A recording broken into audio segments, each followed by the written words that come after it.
Good evening. I hope your day was good.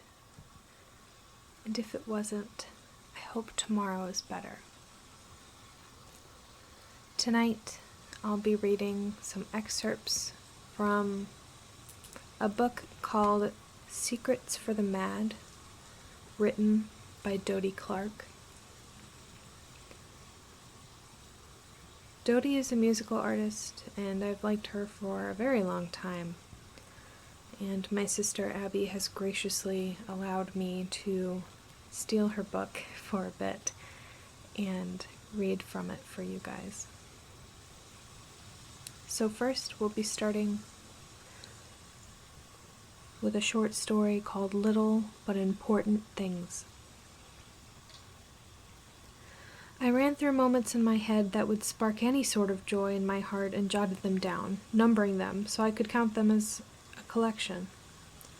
On the surface, they looked stereotypical, something you would read in a teen magazine or in a relatable Tumblr page. But of these things was a reminder of who I was, what made me happy, and a reason to live. I found myself again in opening a window when there's rain, and first kisses, and good books, and the worlds you get lost in. I was the girl in the video. I had lived and loved in this bedroom and this world, and if I had been happy before, I could be happy again. I was still intact, despite feeling as though my brain had burned through my body and left me an unrepairable skeleton. I had all parts and sources to get back to a place where I could sing and dance around a room with a friend again. I woke up the next day feeling lighter. I crept around my flat, giving myself little tasks.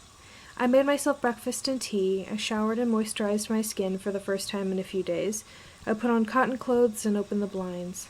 It was like the day after food poisoning, taking life in little bites, being cautious and gentle to myself, worried I was teetering on the edge of relapsing again. But I was okay. I was just okay. I went to a friend's picnic in the park in the evening and sat around with my friends, staring at my hands most of the night and wishing I could join them in the vivid world I seemed to have lost. We walked to the shops after the sun had set, and while they babbled and skipped around each other, I hung back, staring at cars driving past and wondering if they were moving fast enough to knock me down. But I had gone outside. My friends had placed daisies on my head to make me giggle, pulling me by the hand and daring me to cartwheel on the damp evening grass. As a percentage, I probably felt 20% good and 80% terrible. But I felt 20% good. And the next day, I went on a water slide with my mom and little sister. I raced them down a hill, tripping over my feet and landing in a heap of limbs in a swimming costume, relishing the sounds of my family laughing around me. And then the day after that, I did a little bit of work, and over a few more days, I managed to ease myself back into life. And I had days where I was far more than okay, and I cried about that idea that I wouldn't have experienced the things if I hadn't held on. There have still been times when I've crashed into the same dark hole I was during my breakdown, and I have sat and cried in the same spot on my floor as I did then. But then I bring out the little list of but important things, and I climb into Hazel's bed for her to stroke my hair, and I remember the lessons I have learned since last hitting rock bottom. The main one being that I have been here before, and I have got up and out of it every time. The next short story I'll be reading is called After a Nap. I usually have difficulty sleeping on a plane, but as I was drugged and sleepy from the whiskey, it wasn't too hard to pass out.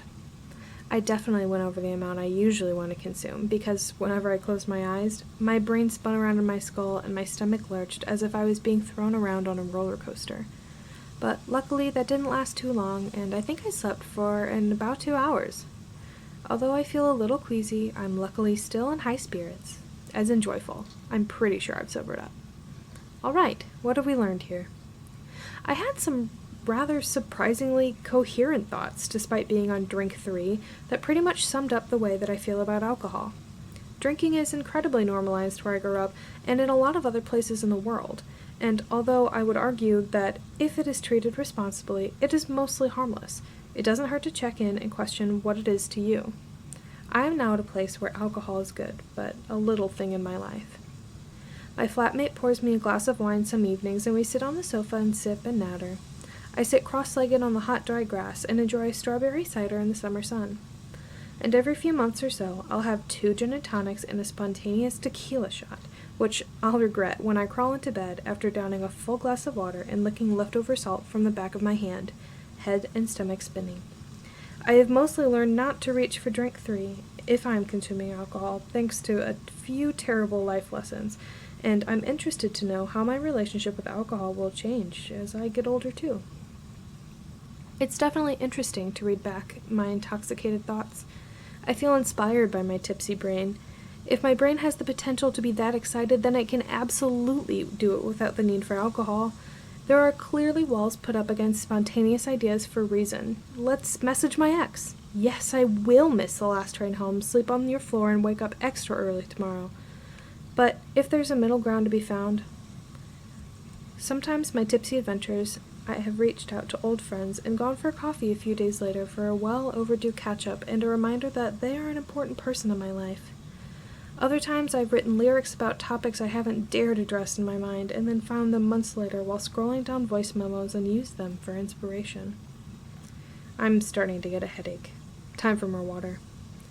Tomorrow, after I have landed, slept, and readjusted to UK time, I will start to ask, without the use of alcohol, WWTDD. What would Tipsy Dodie do? Hopefully, it'll reset a random place and phone call with my grandma, or a walk to town to get a cheese toastie, or a realization that the future is actually exciting. There is a me who can appreciate her life to the fullest, and she doesn't need whiskey for it. I am now going to read a short story called Skin. People are kind, and sometimes they draw me. I'm used to seeing my face sketched out in different ways, some naturalistic, some cartoon-like. Mostly I'm drawn a little skinnier than I actually am, with a teeny nose and big eyes. They might add in freckles, but I'm always drawn with clear, soft skin and a healthy complexion. At an event in the US, a smiley person gifted me a little watercolor drawing, bordered with yellow card.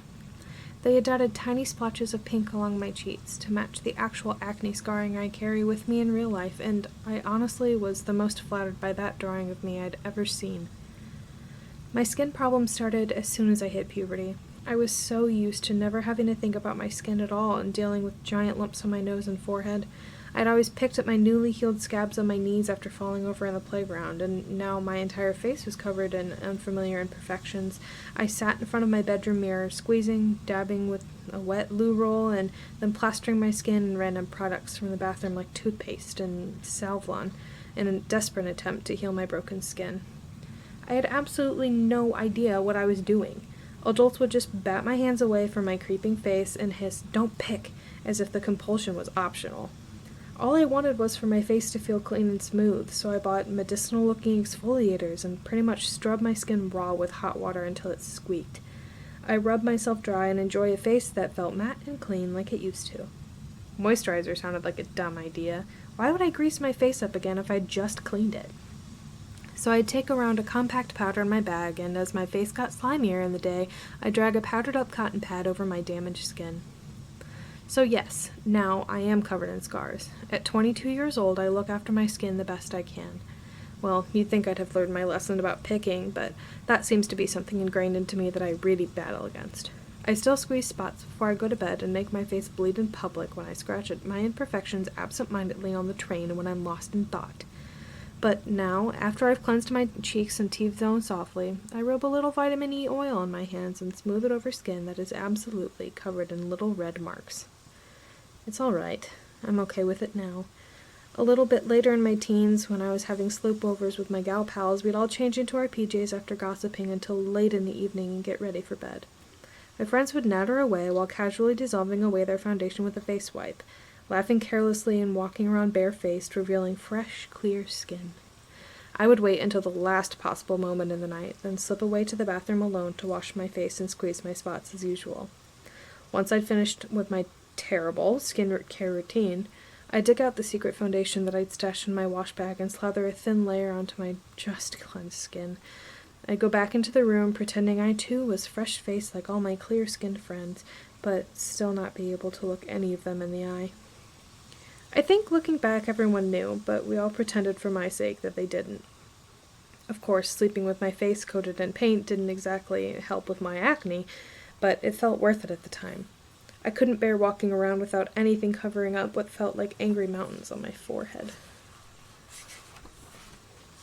But even with a thick layer of makeup on, around friends or strangers, I was convinced everyone was staring at it and thinking about how much I was. It felt like I had a sign on my face that read something like, "Don't mention it even though you can't stop looking at it." And so I'd walk around with as much hair in my face as possible, looking down in conversation when I noticed whoever's eyes I was talking to flicker to the particularly bad bit on my chin. I couldn't stand the idea that they were staring at me the way that I would in the mirror, analyzing every lump and scab, horrified, and immediately labeling me as ugly. I just knew that the first thing I looked at whenever I was talking to someone was their skin and how much smoother and more matte it was than mine. One day, my pretty friend came to school with her hair covering the side of her face. She seemed upset. She spoke softer and literal than usual, and in a group of people she hid behind the others. Eventually she pulled me aside, away from everyone, and whispered, "How bad is it?" I frowned. "How bad is what?" She let her face fall and her eyes roll, and then she aggressively pointed at her cheek. Behind the shallow of her fringe was a pimple, surrounded by concealer shade that was slightly more orange than her pale, freckled skin. I looked back at worried-eyed and laughed. "It's literally fine. It's like a bit crusty, but you can barely see it." She squinted her eyes suspiciously, then lifted her head up a little, letting her hair fall back a bit and allowing more light to shine on her face. "Are you sure? Should I put more concealer on?" "Definitely not. Honestly, I wouldn't have noticed it at all if you hadn't pointed it out. You still look like you, and you're still pretty." She grinned and tucked her fringe behind her ear. Her little spot sat on her cheek, but her eyes gleamed. "Okay, good. Thank you." And she floated away, back to the group of people who also couldn't give two shits about the clearness of her skin. Turns out, no one really cared about my skin either. The friends I had sleepovers with had insecurities of their own, and were most likely too far in their own heads about the way they looked. I was looking at them to notice about how I looked. And here's the thing. People might notice it, but is it going to affect the way that they see you and treat you? I should absolutely hope not, and if it does, why on earth would you care about that person's opinion of you? Now I can walk around barefaced in front of anyone, and I feel far more beautiful than I did as a teen with a secret layer of foundation on. There is something about confidence that is far more attractive than any physical quality, and even on the days where I feel like I was just as gross as I did as a teenager, I push it away and pretend. Fake it till you make it actually works. And if you tell the world you're beautiful, it will believe you, and then you'll start believing it too. This last story I'm going to read is called Scroll, Drink, Shrink. I wrote this 6 months ago about a friend I once knew. There was a boy involved, and it all got a bit strange and uncomfortable, so we kindly cut ties and said goodbye and good luck. We were smart about it, and treated each other with care, but breaking contact with the soul I enjoy to know is never something I have done well. And so, I didn't. Every now and again, I'd just have a little check, just to see what she was up to, maybe once a week, and then it was every couple days or so, and then it was every day, and her face turned into something different in my brain. It was probably a mixture of the involvement of the boy, my bad mental state at the time, and the fact that I wasn't supposed to be doing this. But over a few weeks, it had twisted into an unhealthy obsession. I know I tend to get addicted to anything very easily. I tap my head 5 times whenever I think about death. I bite the skin around my nails religiously, and pick at anything on my scalp and back, and whenever I approach the idea that I could train myself to stop these bad habits, there's a loud voice that laughs and shouts, "As if!" And so I continued to stalk, ignoring the warning signs flashing in my brain and friends who widened their eyes and shook their heads when I confided in them. This is embarrassing to share. I feel shame when I read the thoughts I had and the things I did, but comparison is human, and this is something I know a lot of people struggle with. Will I ever stop typing your name into the Instagram search bar? Will I ever stop logging into my secret account and watch you beam and babble on your Snapchat? Am I in love with you? Am I jealous? Are you really as wonderful as my brain tells me you are? And if so, how do you exist? And how am I not allowed to know you? I don't know why it aches so much, and I don't know what will ever make it go away. I don't even understand what I want from you. My eyes run up and down your face and body, flipping between admiration and intrigue, trying to find a possible way that anyone could ever see you as anything but beautiful. You're honestly like a princess, gentle and delicate, pretty and pastel. You inspire me. You make me want to write like you, to be colorful like you, to dance and twirl and radiate like you. But you make me want to starve, to look like you, to always look like you, and when I don't, it hurts. I can't swap my acne for your freckles, or my wonky smile for your neat white one, and the more I look at you with adoration, the more disgust for myself seeps in. It's strange. You can't be perfect. You must feel as though you have a bad angle for your face, that you're cautious to never show, or maybe funny-shaped feet that make you feel anxious about wearing sandals. I want to know about them. But is that because I want to help you feel better about yourself and bond over our insecurities? Or because I'm desperate to discover anything about you that is in the slightest a bit ugly? It's every single day. It's so easy to find you. There's so much of you. Is that why you do it? I type your name for perhaps the 10th time today. I scrolled, drank, sank as usual. I very nearly liked a picture by accident, and my heart dropped to my stomach.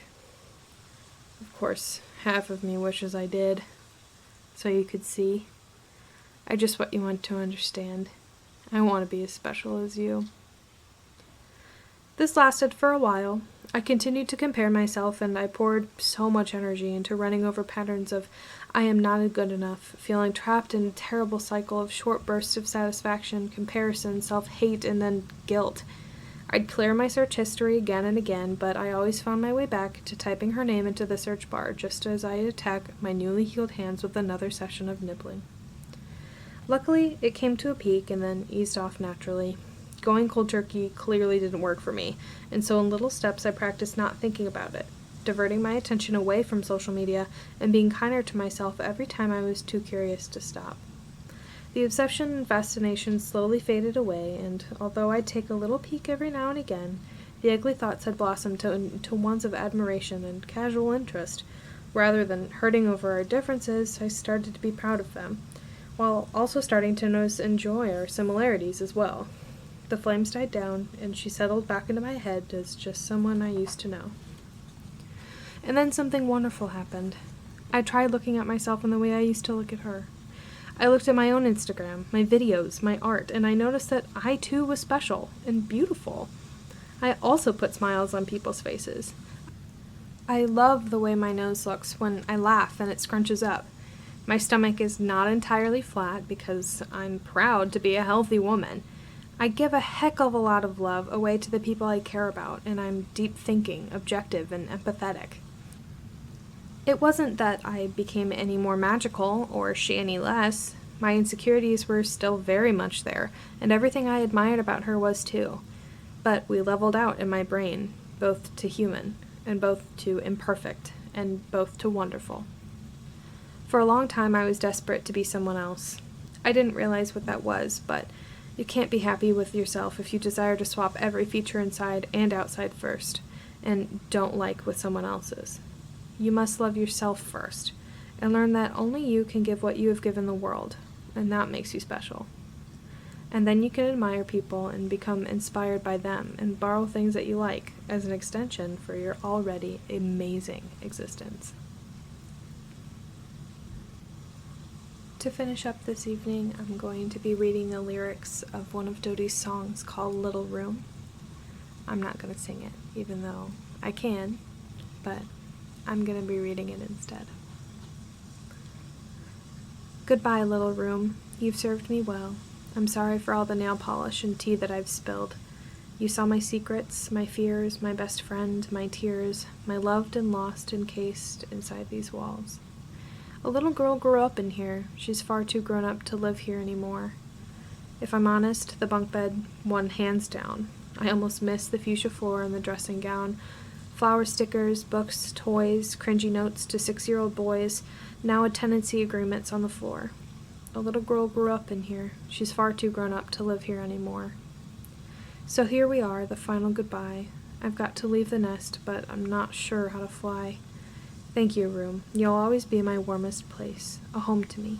Turn off the lights and finally close the door. A little girl grew up in here. She's far too grown to live here anymore.